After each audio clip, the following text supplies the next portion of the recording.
An Alchemist coming back. Mineski. They want to keep doing something they did a little bit before. Playing the Alchemist in the previous series. Oh, mid one. A point up in class now, so he's got himself that cold snap, but mainly the regen to keep him in the lane. Top, Zai is getting some pressure onto JT, but I really want to just keep my eyes on bottom. It's like a car crash, can't look away. Febby and KP, non-stop relentless damage here onto Puppy, who might be in a spot of bother. There's another Fiery Spirit here from Febby, looking to line it up. Puppy moving forward, Mango Brain Sap should be ready in a second or so, and Febby's been cold snapped here with no dive available. The Sunstrike from mid one pops him, and that will pay for all of this nonsense. And this Alchemist will struggle to get momentum. Mid one. Oh, they want to dive. They sure do. He's got himself an ice wall there, but I think mid one is done. He is. Puppy. Can't spell I'm done without mid one. Yeah, they never have any creeps. They always kill the creeps first, so it's super hard for Invoker and Bane down here to not be susceptible to kills. And look at this surprise gank by Alchemist. It's like, I don't have a home. I'll just gank down here, I guess. Acid spray. Yeah, level body 2. blocks. Body blocks on Puppy. Puppy's like, why can't I move? Where is this annoying nonsense in my way? Mid one now, with Sunstrike ready. Potentially looking for Febby, but it's a difficult one to grab. A point and stun casually leveled up here for Moon as he's hit level 4. Cracks one out onto mid one. The Sunstrike will not connect. Febby walks it off as Puppy does save the Invoker for now. Nicely done with the TP rotation. Nightmare in. Oh, hello, Febby. Are you dropping here? Those spins, though. Those spins. He got him. I mean, the creep wave is really working for Mineski here. How does he get those spins?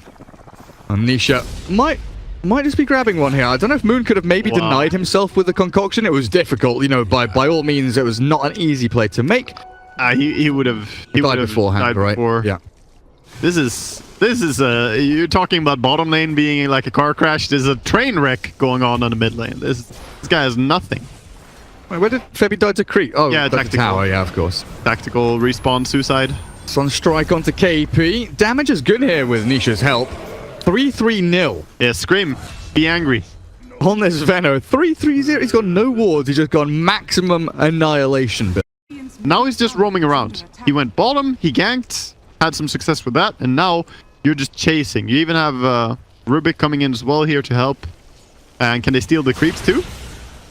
Steal two of them. Oh, Moon. Oh, dearie me. What's his... Where's 17-1, 6.5 minutes in. Axe. Yeah. 38-0. I mean, Alchemist is struggling to stay above the supports in net worth now. That's Do they have not a good stun here? They don't need a stun here. Good Sunstrike. Good Sunstrike. Level 2 Sunstrike only, but enough damage to help get the kill. And this is just Nisha. He's everywhere. You need to buy him like 10 minutes of recovery time. He just hit level 5. Like, literally just then hit level 5. Here's farming the triple camps, trying to get himself back into this, but like you're saying, it feels like all of these lanes need to be shoved out pretty hard by Mineski just to open the map up a little bit for them. With the cold snap here from Secret, though, they're the ones setting the pace of the game. Making sure to force Mineski back, and potentially even just defending this tier 1 is going to be a massive bonus for them, but we'll look up towards top, because guess who? It's Nisha. Knock, knock, JT. How are you doing, bud? Oh, you've Ghost Shrouded, have you? Here, taste my poison. Venomancer gets it done with a mega kill streak, immediately TPing mid, but bottom lane, they've got a mid 1 kill onto Febby, looking for Mushi as KP dunks Puppy over towards the back. Charging towards Yapzor now, but will not be able to follow through. Mid 1. Cold snap in 5. KP wants this tower, but I don't think he can take it alive. I feel like it's the entire reason they picked Veno is because he can do this top lane. We see some crazy fighting going on. Sunstrike is going to be a little bit off the mark. They're trying to bring down Zai, and they're going to be successful. Oh, no way. Not successful. Mushi is in a spot of bother. Oh, never mind. Yapzor is out of spells, out of mana. He's actually looking like he might go full Quas Wex. So I've seen us mainly in the mid lane, where people have started going back for like Alacrity and Forge Spirits just for like level 2 and 3, and then back into Crosswex for the kind of tempo. Oh my goodness, JT, Sunstrike on top. Oh dearie me, JT, where have you gone? Dead again. Nisha unstoppable, and they will move on for more. Supernova gonna get clicked down into the. Oh, maybe not. They're slowly attacking. Finally, the Fire Spirits wear off, and they go for Mushi, and he will be a bonus kill. Ticks down to the nice little urn, and that poison damage. It's not a good sign when you have 3 people dying and you're being pushed on the 2 side lanes as well. That's really, really tough. Yeah, he is against the Veno. Sometimes we even see Force Staff being bought instead. I still think that Force Staff is too difficult to execute.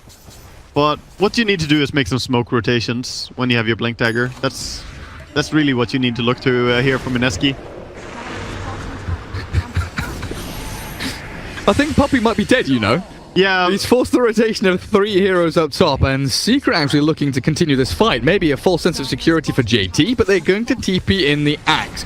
Blink ready. Gust is there. No call. Lifted. Telekinesis back and away. Yapzor says goodbye. Quick dive forward from Febby, and Yapzor might just be losing his life here. Into the Shadow Realm he pops. The stun won't connect thanks to it. So Moon will have to wait this out, biding his time for KP to jump in again with a call. And with all of this, 5-man rotation taking a good solid minute, they get 2 support kills. You know, Nisha is in a weird spot because they have a word and they've seen him. So he's trying to go for a TP out here, and it's not gonna work. They even commit the egg here. Can he get the courier? He gets it. It takes a while to kill him, hey? It takes a while, and he got the courier before dying, so he's honestly not that sad about it. And then we have Zai with the Alacrity. Mid one has sprinted himself all the way from that Radiant jungle through to Roche, Aegis claimed. Alchemist, who at 15 minutes is still only dreaming about having the relic, not just the entire Radiance, but even just one component of it. Mineski, I don't know if you want to fight around here. High ground already held by Secret as they move in onto JT. It's a good supernova though, over the top. Right clicks, where are you? Nisha started off with Yapzor trying to help out, but he's already gone. Zai with a gust onto 2, and Nisha surviving through it all. Mid one finally arrives as Moon, sprinting away, has absolutely nowhere to hide. The high ground will be held, taken, reclaimed again. As Secret miss out the ice wall there for mid one onto the Axe, but they've got the cold snap. Easily caught.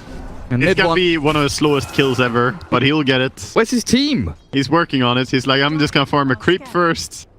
He's still hunting him. I'm just gonna let the Axe blink away. And then Bane has been...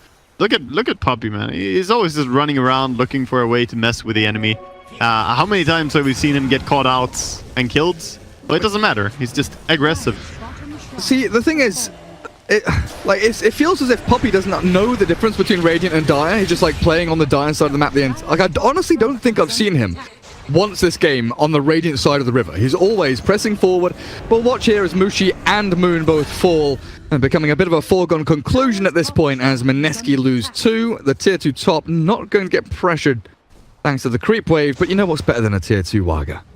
It's just like the egg happened. Alchemist laughed at least. He needs some joy in his life. He sure did. Here we go, channeling the concoction. Alchemist is in. Stuns up Zai, but Moon has already had to... Oh, God! Hello? That Spirit Vessel is actually destroying him. That is obnoxious as hell. They do get the Yules up onto the Axe as well, as Yapzor steals what exactly? Fiery Spirits. That's a good amount of damage coming towards KP as the Berserker calls up, but there's the GG. Mineski tap out, and Secret with a... We're having a fair few of these one-sided dominations, aren't we, Waga? In what would be the most one-sided game of today so far, by quite a bit.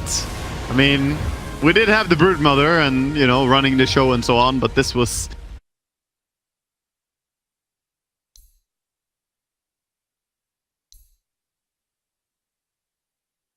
So far looking a little bit more Secret favored for me.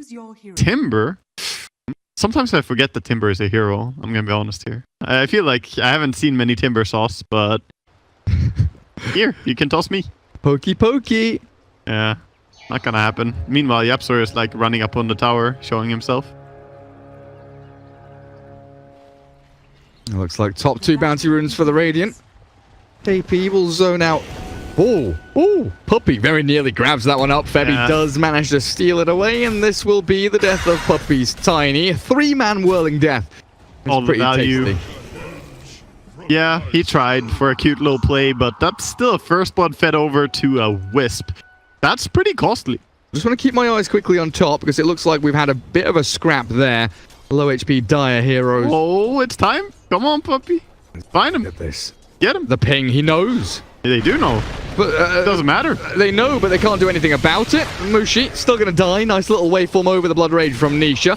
Pounding into Moon here. Nice stick charges from Puppy. Will still fall, though, as Moon retreats with yet another salve. That's like number 4. He's buying a salve a minute. Still higher net worth than the Morphling somehow. He is. He's doing a good job so far, for sure. But he's getting a lot of help by the Undying. Bottom lane, this is scrappy stuff. There's people running around in the jungle, farming creeps. Interesting toss. I don't think Bloodseeker wants to be here. No, there's nothing he can really do. Mid one is doing a lot of damage down here. With another Whirling Death. Okay, KP is going to have to respect this Timbersaw because mid one clearing up house. You don't really want to run there. And even Undying, I mean, now you just try and dodge the Timbersaw. They're making a move middle. Avalanche will hit this time, and Nisha. Look at that damage. Max Agi with the Adaptive Strike, only level 1, but still did a substantial amount. As he has 3 points, could even put another point into armor maybe, but he's trying to go for heavy damage. Secret, no, there's no Stampede. Yeah, they're hunting. So they will go straight in for this kill. KP stomps back. Raindrops pop out on the Centaur, but the Timber Chain in with a Chakram following. And Morphling arriving. Means that KP's life was always numbered there. And this is just 3 heroes still, or really 2 heroes pushing the mid tower. And they're doing it so fast. Ooh, Febby. Quick tether back. Oh, the CM. That PL. CM auto almost killed him. Mushi has 1-1-1. He's just level 3. Soul Rip is there. With a bit of decay, he's holding that tombstone for as long as possible. Now the Bloodseeker arrives. Mid one out of the Blood right with a Chakram forward. But in the back it's Zai who's gone in really deep. Does have a Rupture on him, and Zai probably in trouble. Even with the 1 charge is there. He is down and out. Now the PL. Escaping through the tree line, but the Whirling Death clears him up so damn easily. Io is left high and dry, but with a tether to fly over to the Bloodseeker. Mid one wants to continue forward, but they've got a 3-man shrine. And they'll be perfectly fine. They'll be perfectly fine. Io's not perfectly fine. Mid one is out of there. Gets a kill and dips. Yeah, that Timbersaw damage against strength heroes is just insane. But if it's not up, then he will just go wherever he wants. We also do need that Spirit Vessel on Febby ASAP, it feels like. Oh, Morphling. The damage. He's killing off Bloodseeker on his own. Almost. The Magic Wand keeps him alive. Relocate arrives. Nisha turns into the PL. He's going to go for the Doppelganger over to the side. JT battling with the Absol through the freezing field as mid one arrives. Tether still going with the Relocate potentially going out. They leave the PL here as Zai always having a fight with KP. Mid one has moved forward. The rolling... Can you... Yeah. Oh, hey. Chases forward for more. Zai? Are you just going to go in on this? Tether back onto the Bloodseeker now as in comes mid one. Timber Chain into a double kill. It is an absolutely monumental bait. And in the meanwhile, you've got Nisha who's cleared out top. Chasing towards KP is Zai. Pango zones the Centaur away from Roshan, but you take a look at this smoke coming in. Mushi tethered up with Febby behind and dying for a backstab.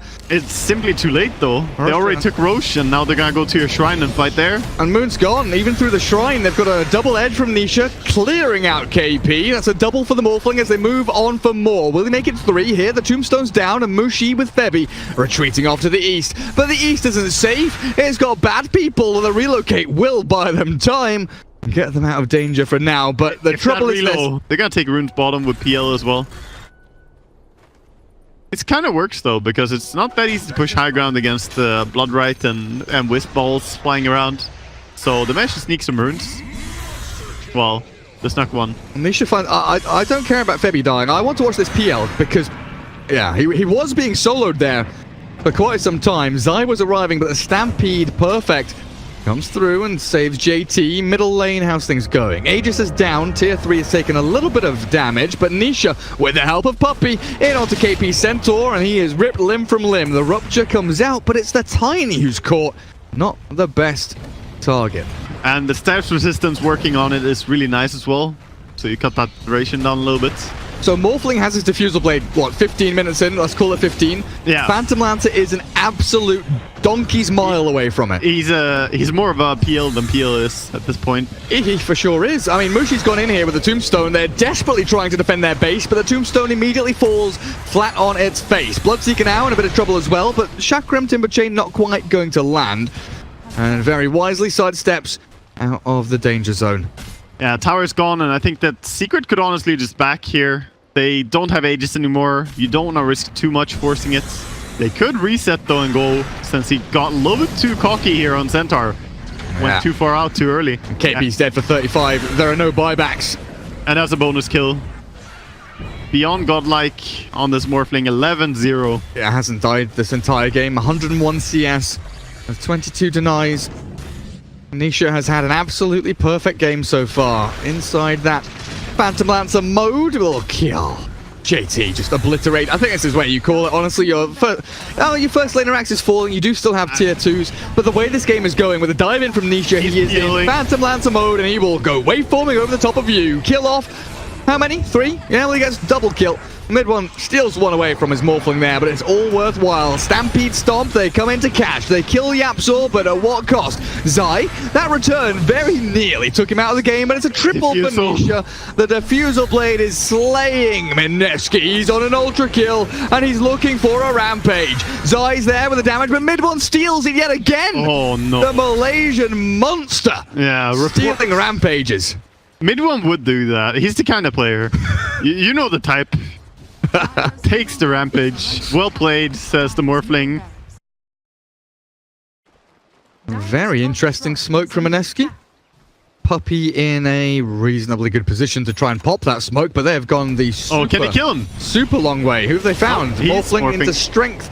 And he's got himself a Mask of Madness to play around with here as the Pangolier will arrive. Rolling Boulder, Rolling Thunder over the top of 3-4-5, and Nisha's still alive, somehow staying up and running with a Doppelganger away. Does he have any Strength Morph left to play with? He does not, so the Beyond Godlike streak will finally be ended. Mid one in on top of Mushi though with a tether across. Maybe Mushi can survive through the onslaught, and mid one, he is thirsty for blood, and he will find it! Oh dear lord! How many is he going to get? A triple kill for mid one, and he wants that Phantom Lancer as well. JT trying to juke and jive with one of his illusions. The real one is off to the side though. JT, have you got yourself away from here? With KP, it looks like you might just survive. Another Doppelganger in 3 seconds. Still hunting the Arcane Rune on Timbersaw. He's just going in. Barely gets the Doppelganger away from the Avalanche. He wants him. He's got another Yule Scepter up. Zai, shield crash, and there we go. Mid one. He's now the Beyond Godlike. KP is trying to find a way home. He's like, okay, this way, down here, and around. Finally safe. Mid one. 28 Bloodstone charges. Vanguard, Yule Scepter. He's charged up. That's for sure. He's got full Crimson coming out. Gonna be charged up and guarded. Nice little Rolling Thunder. Zones out the back lines of Mineski, while mid one, he can handle the front lines. Moon does get a swipe down there, and with the regen that he got, the Bloodseeker actually up and running, continues to look for more Zai and Yapzor, both on the floor. Nisha with a completed butterfly. Yeah, he's a little bit farmed. Just a little bit. He's coming in. Meanwhile, KP is just trying to run away. Gets Yuled after being tossed up. Trying to live, and then suddenly Nisha drops the well played as he steals the kill. Yep. Goes around, comes around mid one. Karma. It's commendable. I can't really say anything about it. You don't want to tap out early, that's for sure. And maybe your opponent makes a mistake. I mean, they did lose their Morphling. That gave quite a bit of gold, but unfortunately he's back and taking your base. On the melee racks. Nisha. Oh, he's PL. To the PL, and here we go. Avalanche toss, IO gone. As a butterfly PL. Nisha is ruptured here into the strength morph. KP trying to deal with these illusions up at the front, and mid one goes into the back. Nisha being focused by the PL, but JT doesn't have the sustain to do this. Yeah, he just turns around and starts attacking the PL. Gets the kill instantly. And everyone is dead. GG gets called. You know, I think this is the first game I have ever seen of Team Secret where Yapzor has had the least impact out of the 5 players. Or it has felt like, you know, it's felt like it with his hero, but And the least net worth. Oh, really? Yeah, I think he was actually less farmed than the Tiny. Oh, we don't see it. We'll check it. We'll check see it. it.